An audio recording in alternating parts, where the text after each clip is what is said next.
everyone is doing fine. My name is George, and once again, I am back with another broadcast from the Concrete Bunker, this time with a type of build that I haven't done for a while. Today's project is an old race car. To be more precise, it is the Renault Gordini R8 in 1 to 24th scale from Heller and kit number 8700.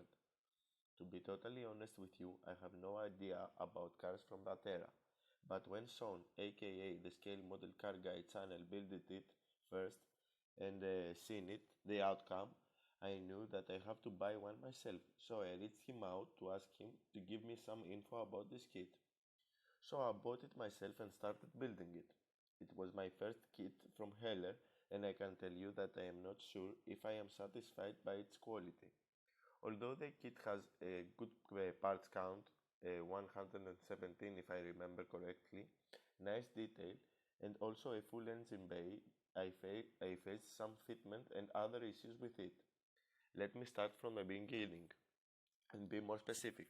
Instructions were really good, clear, and easy to follow throughout the build, with color callouts for every part and not so busy steps. Parts were crisp, detailed, and clean. But the shields and roll cage were molded with the same material as tire, which wasn't a huge problem, but clearly not the best choice, by my opinion. Clear parts were really good, but they had their connection points to the sprue placed in bad spots, so you need to be extra careful when you sand them, so you don't damage the parts. But in my case, the worst part of all was the whole car body. It came in three parts: the main body, the rear trunk door, in this case the hood or bonnet if you like, and the rear piece that the bonnet, taillights and bumper attached.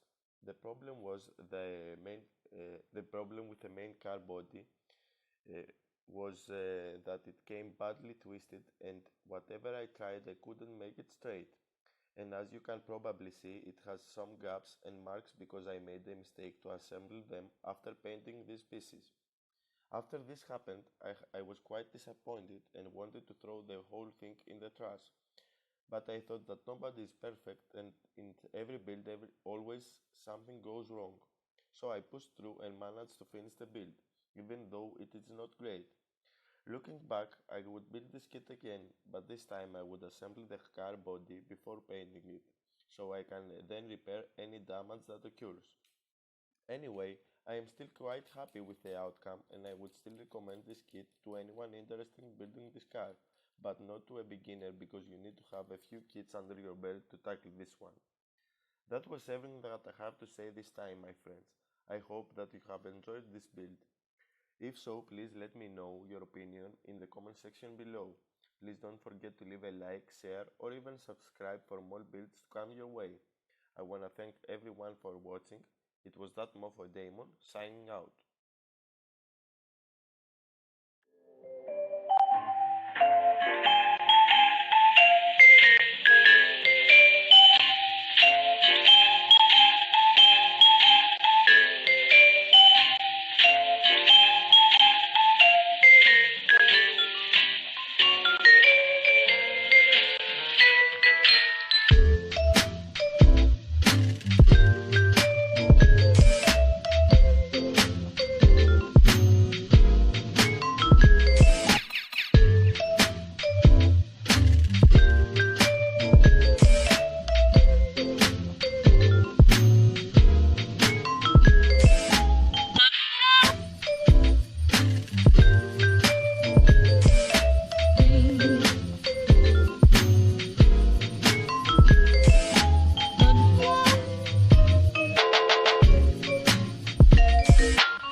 The new sound of the 80s. Suddenly you hear it everywhere. It's all beat and all talk. It tells you a story and makes you want to dance.